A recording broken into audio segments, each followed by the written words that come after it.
ನಮಸ್ಕಾರ ಸ್ನೇಹಿತರೆ. ಚೆನ್ನಮ್ಮನವರ ಅಂತ್ಯಕ್ರಿಯೆಗೆ ಕಿರಿಯ ಸೊಸೆ ರಾಧಿಕಾ ಕುಮಾರಸ್ವಾಮಿ ಎಂಟ್ರಿ. ಇದರಿಂದ ಕುಮಾರಸ್ವಾಮಿಯವರ ಮೊದಲ ಪತ್ನಿ ಅನಿತಾ ಕುಮಾರಸ್ವಾಮಿ ಅವರು ಶಾಕ್ ಆಗಿದ್ದಾರೆ. ಅಸಲಿಗೆ ರಾಧಿಕಾ ಕುಮಾರಸ್ವಾಮಿ ಅವರು ಎಲ್ಲಿದ್ದಾರೆ, ಏನ್ ಮಾಡ್ತಿದ್ದಾರೆ, ಅವರು ಅಂತ್ಯಕ್ರಿಯೆಯಲ್ಲಿ ಪಾಲ್ಗೊಳ್ಳುತ್ತಿರುವ ಸುದ್ದಿ ನಿಜಾನ? ಇದರ ಬಗ್ಗೆ ಖುದ್ದು ಕುಮಾರಸ್ವಾಮಿ ಅವರು ಹೇಳಿದ್ದಾದ್ರು ಏನು? ಇನ್ನು ಚೆನ್ನಮ್ಮನವರ ಅಂತ್ಯಕ್ರಿಯೆಯಲ್ಲಿ ಪ್ರಜ್ವಲ್ ರೇವಣ್ಣ ಕೂಡ ಪಾಲ್ಗೊಳ್ಳಲಿದ್ದಾರೆ. ಜೈಲಿನಿಂದ ಪ್ರಜ್ವಲ್ ಬಿಡುಗಡೆ ಆಗಿದ್ದಾರೆ ಎಂಬ ಸುದ್ದಿಗಳು ಕೂಡ ಹರಿದಾಡಿವೆ. ಇನ್ನು ಚೆನ್ನಮ್ಮನವರ ಆಸ್ತಿ ಎಷ್ಟು ಕೋಟಿ, ಈ ಆಸ್ತಿ ಎಲ್ಲ ಯಾರಿಗೆ ಸೇರಲಿದೆ? ಇದರ ಬಗ್ಗೆ ಹಿರಿಯ ಸೊಸೆ ಭವಾನಿ ರೇವಣ್ಣನವರು ಹೇಳಿದ್ದೇನೋ? ಎಲ್ಲವನ್ನ ನೋಡುವ ಮುನ್ನ ದೇವೇಗೌಡರ ಪತ್ನಿ ಚೆನ್ನಮ್ಮನವರ ಆತ್ಮಕ್ಕೆ ಶಾಂತಿ ಸಿಗಲಿ ಎಂದು ಕೋರುವ ಹಾಗಿದ್ರೆ ಈ ವಿಡಿಯೋವನ್ನ ತಪ್ಪದೇ ಲೈಕ್ ಮಾಡಿ ಸ್ನೇಹಿತರೆ. ಹಾಗೂ ಪ್ರತಿಯೊಬ್ಬರು ಕೂಡ ಓಂ ಶಾಂತಿ ಅಂತ ಕಮೆಂಟ್ ಮಾಡಿ ತಿಳಿಸಿ. ಸ್ನೇಹಿತರೆ, ಚೆನ್ನಮ್ಮನವರು ಈಗ ತೀರಿಕೊಂಡಿದ್ದಾರೆ. ಅವರ ಅಂತ್ಯಕ್ರಿಯೆಗೆ ಕುಟುಂಬ ಸದಸ್ಯರೆಲ್ಲ ಪಾಲ್ಗೊಳ್ಳುತ್ತಿದ್ದಾರೆ. ಆದರೆ ಅವರ ಕಿರಿಯ ಸೊಸೆ ರಾಧಿಕಾ ಕುಮಾರಸ್ವಾಮಿ ಅವರು ಅಂತ್ಯಕ್ರಿಯೆಗೆ ಬರ್ತಾರಾ ಎಂಬ ಪ್ರಶ್ನೆಗಳು ಮೂಡಿವೆ. ಮತ್ತೊಂದು ಕಡೆ ಪ್ರಜ್ವಲ್ ರೇವಣ್ಣ ಅವರು ಕೂಡ ಜೈಲಿನಿಂದ ಬಿಡುಗಡೆ ಆಗುತ್ತಿದ್ದಾರೆ ಎಂಬ ಸುದ್ದಿ ತಿಳಿದು ಬಂದಿದೆ. ಇನ್ನು ಚೆನ್ನಮ್ಮನವರಿಗೆ ಇರೋದು 4 ಜನ ಗಂಡು ಮಕ್ಕಳು, ಆದರೆ 5 ಸೊಸೆಯಂದಿರಿದ್ದಾರೆ. ರಾಧಿಕಾ ಕುಮಾರಸ್ವಾಮಿಯರನ್ನು ಅವರು ಸೊಸೆ ಎಂದು ಒಪ್ಪಿಕೊಂಡಿಲ್ಲ. ಆದರೆ ಸೊಸೆಯಾಗಿ ರಾಧಿಕಾ ಕುಮಾರಸ್ವಾಮಿ ಅವರು ತಮ್ಮ ಕರ್ತವ್ಯವನ್ನು ನಿರ್ವಹಿಸಬೇಕು. ಇದಕ್ಕೆ ಅನಿತಾ ಕುಮಾರಸ್ವಾಮಿ ಅವರು ಒಪ್ಪಿಗೆ ಕೊಡ್ತಾರಾ? ಕುಮಾರಸ್ವಾಮಿ ಅವರು ಹೇಳೋದಾದ್ರೂ ಏನು ಅಂತ ನೋಡೋಣ ಬನ್ನಿ. ಸ್ನೇಹಿತರೆ, ಚೆನ್ನಮ್ಮನವರು ದೇವೇಗೌಡರ ದೂರದ ಸಂಬಂಧಿ ಆಗಬೇಕು. ಅದಕ್ಕಾಗಿಯೇ ದೇವೇಗೌಡರ ತಂದೆ ತಾಯಿ ಚೆನ್ನಮ್ಮರನ್ನು ಇಷ್ಟಪಟ್ಟು ಸೊಸೆ ಮಾಡಿಕೊಂಡರು. ಇವರು 1954ರಲ್ಲಿ ಮದುವೆಯಾದರು. ಆಗ ಚೆನ್ನಮ್ಮನಿಗೆ ಕೇವಲ 17 ವರ್ಷ ವಯಸ್ಸು. ಇನ್ನು ದೇವೇಗೌಡರು ಕಾಂಗ್ರೆಸ್ನಲ್ಲಿ ಗುರುತಿಸಿಕೊಂಡಿದ್ದರು. ಈ ದಂಪತಿಗೆ 6 ಜನ ಮಕ್ಕಳು, ಅದರಲ್ಲಿ 4 ಜನ ಗಂಡು ಮಕ್ಕಳು, 2 ಹೆಣ್ಣು ಮಕ್ಕಳು. ಇನ್ನು ನಿಮಗೆ ರೇವಣ್ಣ ಹಾಗೂ ಕುಮಾರಸ್ವಾಮಿ ಅವರು ಗೊತ್ತಿರುತ್ತೆ. HD ಬಾಲಕೃಷ್ಣ ಹಾಗೂ HD ರಮೇಶ್ ಎಂಬ ಇನ್ನಿಬ್ಬರು ಗಂಡು ಮಕ್ಕಳಿದ್ದಾರೆ. ಇವರಿಗೆ ಅನಸೂಯ ಮತ್ತು ಶೈಲಜಾ ಎಂಬ 2 ಹೆಣ್ಣು ಮಕ್ಕಳಿದ್ದಾರೆ. ಅನಸೂಯರವರ ಗಂಡನಾದ ಡಾಕ್ಟರ್ ಮಂಜುನಾಥ್ ರವರು ಇವರು ಫೇಮಸ್ ಹೃದಯ ತಜ್ಞ. ದೇವೇಗೌಡರು ಎಲೆಕ್ಷನ್ ಗೆಲ್ಲೋ ಮುಂಚೆ ಕಾಂಟ್ರಾಕ್ಟರ್ ಆಗಿ ಕೆಲಸವನ್ನ ಮಾಡುತ್ತಿದ್ದರು.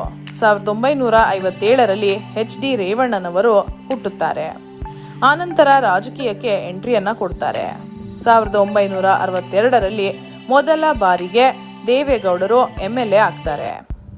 ಇವರನ್ನು ನೋಡಲು ಮನೆಗೆ ಪ್ರತಿದಿನ 100 ಜನ ಬರ್ತಿದ್ರು.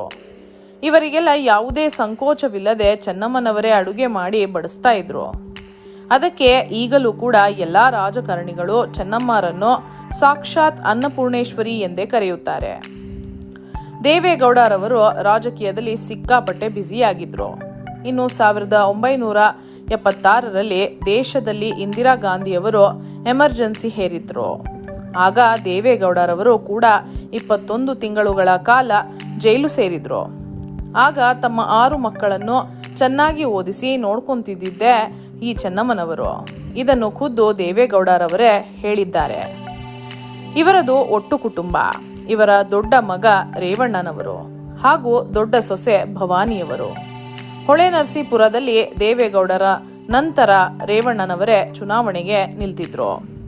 ರೇವಣ್ಣನವರು ದೇವೇಗೌಡರ ವಾರಸುದಾರ ಎಂದು ಕರೆಸಿಕೊಂಡಿದ್ರು ಮತ್ತು ಭವಾನಿಯವರು ಚೆನ್ನಮ್ಮರವರನ್ನ ಹಾಗೂ ದೇವೇಗೌಡರವರನ್ನ ನೋಡ್ಕೋತಿದ್ರು. ಇನ್ನು ಚೆನ್ನಮ್ಮನವರು ಮಾಜಿ ಪ್ರಧಾನಿ ದೇವೇಗೌಡರ ಪತ್ನಿ.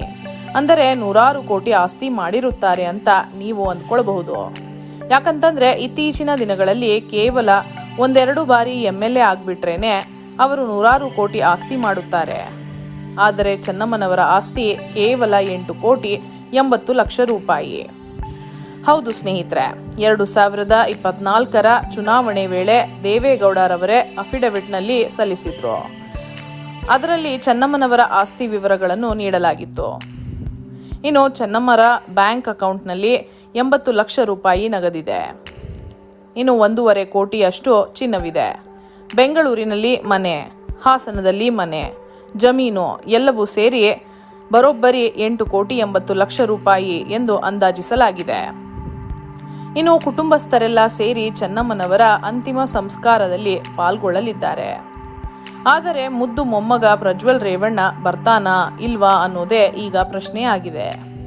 ಯಾಕಂತಂದ್ರೆ ಸ್ನೇಹಿತರೆ, ಪ್ರಜ್ವಲ್ ರೇವಣ್ಣರವರಿಗೆ ಜೀವಾವಧಿ ಶಿಕ್ಷೆಯನ್ನ ಕೋರ್ಟ್ ವಿಧಿಸಿದೆ. ಈಗ ಪರಪ್ಪನ ಅಗ್ರಹಾರ ಜೈಲಿನಲ್ಲಿ ಪ್ರಜ್ವಲ್ ರೇವಣ್ಣ ಕಂಬಿ ಎಣಿಸುತ್ತಿದ್ದಾರೆ. ಇನ್ನು ಅಜ್ಜಿ ತೀರಿಕೊಂಡ ವಿಷಯ ತಿಳಿಯುತ್ತಿದ್ದಂತೆಯೇ ಪ್ರಜ್ವಲ್ ರೇವಣ್ಣ ತಲೆ ಚಚ್ಚಿಕೊಂಡು ಕಣ್ಣೀರು ಹಾಕಿದ್ದಾರೆ ಎಂದು ಮಾಹಿತಿ ತಿಳಿದು ಬಂದಿದೆ. ಇನ್ನು ಪ್ರಜ್ವಲ್ ರೇವಣ್ಣಗೆ 15 ದಿನಗಳು ಕಾಲ ಪರೋಲ್ಗಾಗಿ ಅರ್ಜಿ ಸಲ್ಲಿಸಲಾಗಿದೆ. ಇವತ್ತು ಭಾನುವಾರ ರಜೆ ಇರುವಂತಹ ಕಾರಣ ಸೋಮವಾರ ಬೆಳಗ್ಗೆ ಹೈಕೋರ್ಟ್ನಲ್ಲಿ ಇವರ ಪರೋಲ್ ವಿಚಾರ ಕೋರ್ಟಲ್ಲಿ ಚರ್ಚೆ ಆಗಲಿದೆ. ಇನ್ನು ಭವಾನಿ ರೇವಣ್ಣನವರು ಪ್ರಜ್ವಲ್ರನ್ನು ಹೇಗಾದರೂ ಮಾಡಿ ಹೊರ ಕರೆಸಬೇಕು ಎಂದು ರೇವಣ್ಣ ಹಾಗೂ ದೇವೇಗೌಡರ ಮುಂದೆ ಬೇಡಿಕೆಯನ್ನ ಇಟ್ಟಿದ್ದಾರೆ. ಅವನೇನಾದರೂ ಅಂತ್ಯ ಸಂಸ್ಕಾರಗಳಲ್ಲಿ ಪಾಲ್ಗೊಳ್ಳದಿದ್ದರೆ ಈ ನೋವು ಅವನ ಜೀವನವಿಡೀ ನೆನಪಿರುತ್ತೆ. ಅದಕ್ಕೆ ಹೇಗಾದರೂ ಮಾಡಿ ಅವನನ್ನು ಹೊರ ಕರೆಯಲು ಪ್ರಯತ್ನ ಮಾಡಿರಿ ಎಂದು ಭವಾನಿಯವರು ಬೇಡಿಕೆಯನ್ನ ಇಟ್ಟಿದ್ದಾರೆ. ಮತ್ತೊಂದು ಕಡೆ ಕುಮಾರಸ್ವಾಮಿಯವರು ಕೂಡ ಕೇಂದ್ರ ಮಂತ್ರಿಗಳು. ಅವರು ಕೂಡ ಪ್ರಜ್ವಲ್ರನ್ನು ಹೊರ ಕರೆತರಲು ಅನೇಕ ಪ್ರಯತ್ನಗಳನ್ನು ಮಾಡುತ್ತಿದ್ದಾರೆ. ಪ್ರಜ್ವಲ್ ರೇವಣ್ಣ ಕಂಡ್ರೆ ದೇವೇಗೌಡ ಹಾಗೂ ಚೆನ್ನಮ್ಮರಿಗೆ ತುಂಬಾ ಅಚ್ಚುಮೆಚ್ಚು. ಯಾಕಂತಂದ್ರೆ ಪ್ರಜ್ವಲ್ ಮನೆಯ ದೊಡ್ಡ ಮಗನಾದ ರೇವಣ್ಣರವರ ಕಿರಿಯ ಮಗ. ದೇವೇಗೌಡರ ಮೊಮ್ಮಕ್ಕಳೆಲ್ಲ ಬೇರೆ ಬೇರೆ ಕಡೆ ಬೆಳೆದ್ರು. ಆದರೆ ಸೂರಜ್ ರೇವಣ್ಣ ಹಾಗೂ ಪ್ರಜ್ವಲ್ ರೇವಣ್ಣ ಇವರಿಬ್ಬರು ಚೆನ್ನಮ್ಮರೊಂದಿಗೆ ಬೆಳೆದ್ರು. ಅದಕ್ಕೆ ಪ್ರಜ್ವಲ್ ಅಂತಂದ್ರೆ ತುಂಬಾ ಅಚ್ಚುಮೆಚ್ಚು. ಇನ್ನು ಪ್ರಜ್ವಲ್ ರೇವಣ್ಣಗೆ ಜೀವಾವಧಿ ಶಿಕ್ಷೆ ಘೋಷಣೆಯಾಗಿದ್ದಾಗ ಅಜ್ಜಿ ಚೆನ್ನಮ್ಮನವರು ತುಂಬಾ ಕಣ್ಣೀರು ಸುರಿಸಿದ್ರು ಹಾಗೂ ನೊಂದು ಹೋಗಿದ್ರು ಅಂತ ಕೂಡ ಹೇಳಲಾಗುತ್ತಿದೆ. ಇಂತಹ ಒಳ್ಳೆಯ ಅಜ್ಜಿ ತಾತನಿಗೆ ಇಂತಹ ಮೊಮ್ಮಗ ಹುಟ್ಟಿರೋದು ದುರಾದೃಷ್ಟಕರ ಅಂತಾನೆ ಹೇಳಬಹುದು. ಮತ್ತೊಂದು ಕಡೆ ತುಂಬಾ ಜೋರಾಗಿ ಕೇಳಿ ಬರುತ್ತಿರುವ ಸುದ್ದಿ ಏನಪ್ಪಾ ಅಂತಂದ್ರೆ, ಕುಮಾರಸ್ವಾಮಿ ಅವರ 2ನೇ ಪತ್ನಿ ರಾಧಿಕಾ ಕುಮಾರಸ್ವಾಮಿ ಅವರು ಅಂತ್ಯಕ್ರಿಯೆಗೆ ಬರಲಿದ್ದಾರೆ ಅಂತ. ಸ್ನೇಹಿತರೆ, ಕುಮಾರಸ್ವಾಮಿ ಅವರು ಮೊದಲ ಬಾರಿಗೆ 2006ರಲ್ಲಿ ಮುಖ್ಯಮಂತ್ರಿ ಆಗಿದ್ದಾಗ ರಾಧಿಕಾ ಕುಮಾರಸ್ವಾಮಿ ಅವರನ್ನು ಗುಟ್ಟಾಗಿ ಮದುವೆಯಾಗಿದ್ರು. ಇದನ್ನ 2010ರಲ್ಲಿ ಒಂದು ಇಂಟರ್ವ್ಯೂನಲ್ಲಿ ರಾಧಿಕಾ ಕುಮಾರಸ್ವಾಮಿ ಅವರೇ ತಿಳಿಸಿದರು. ಇನ್ನು ಅವರಿಗೆ ಶಮಿಕಾ ಅಂತ ಒಬ್ಬ ಮಗಳು ಕೂಡ ಇದ್ದಾಳೆ. ಆದರೆ ದೇವೇಗೌಡ ಕುಟುಂಬವಾಗಲಿ ಅಥವಾ ಕುಮಾರಸ್ವಾಮಿಯ ಕುಟುಂಬವಾಗಲಿ ಯಾರೂ ಕೂಡ ರಾಧಿಕಾರನ್ನು ತಮ್ಮ ಮನೆ ಕುಟುಂಬಸ್ಥರು ಎಂದು ಒಪ್ಪಿಕೊಂಡಿಲ್ಲ. ರಾಧಿಕಾರವರ ಬಗ್ಗೆ ಕುಮಾರಸ್ವಾಮಿ ಅವರನ್ನು ಒಂದು ಬಾರಿ ಕೇಳಿದಾಗ ನನಗೆ ರಾಧಿಕಾ ಯಾರು ಅಂತ ಗೊತ್ತಿಲ್ಲ ಅಂತ ಹೇಳಿಬಿಟ್ರು. ಮಾಹಿತಿಯ ಪ್ರಕಾರ ಕುಮಾರಸ್ವಾಮಿ ಅವರು ರಾಧಿಕಾ ಅವರಿಗೆ ಡಿವೋರ್ಸ್ ಕೊಟ್ಟಿದ್ದಾರೆ ಎಂದು ತಿಳಿದು ಬಂದಿದೆ. ಇನ್ನು ರಾಧಿಕಾಗೆ ಚೆನ್ನಮ್ಮನವರ ವಿಷಯ ತಿಳಿದ ಕೂಡಲೇ ಬೇಜಾರುಗೊಂಡಿದ್ರು. ಆದ್ದರಿಂದ ರಾಧಿಕಾ ಅವರು ಅಂತ್ಯಕ್ರಿಯೆಯಲ್ಲಿ ಪಾಲ್ಗೊಳ್ಳುವುದು ಬಹುತೇಕ ಅನುಮಾನ. ಅವರೇನಾದರೂ ಅಲ್ಲಿಗೆ ಬಂದರೆ ಮೊದಲ ಪತ್ನಿ ಅನಿತಾ ಕುಮಾರಸ್ವಾಮಿ ಅವರು ಸುಮ್ಮನೆ ಕೂರುವುದಿಲ್ಲ. ಈ ಕಾರಣದಿಂದ ರಾಧಿಕಾ ಕುಮಾರಸ್ವಾಮಿ ಅವರು ಅಂತ್ಯಕ್ರಿಯೆಯಲ್ಲಿ ಪಾಲ್ಗೊಳ್ಳುವುದಿಲ್ಲ. ಇನ್ನು ನಿಮ್ಗೇನನ್ಸುತ್ತೆ ಸ್ನೇಹಿತರೆ? ರಾಧಿಕಾ ಕುಮಾರಸ್ವಾಮಿ ಅವರು ಚೆನ್ನಮ್ಮನವರ ಅಂತ್ಯಕ್ರಿಯೆಯಲ್ಲಿ ಪಾಲ್ಗೊಳ್ಳಬೇಕಾ? ನಿಮ್ಮ ಅನಿಸಿಕೆ ಅಭಿಪ್ರಾಯವನ್ನ ಕಮೆಂಟ್ ಮಾಡಿ ತಿಳಿಸಿ. ಹಾಗೆ ಈ ವಿಡಿಯೋವನ್ನ ತಪ್ಪದೇ ಎಲ್ಲರಿಗೂ ಶೇರ್ ಮಾಡಿ. ಧನ್ಯವಾದಗಳು.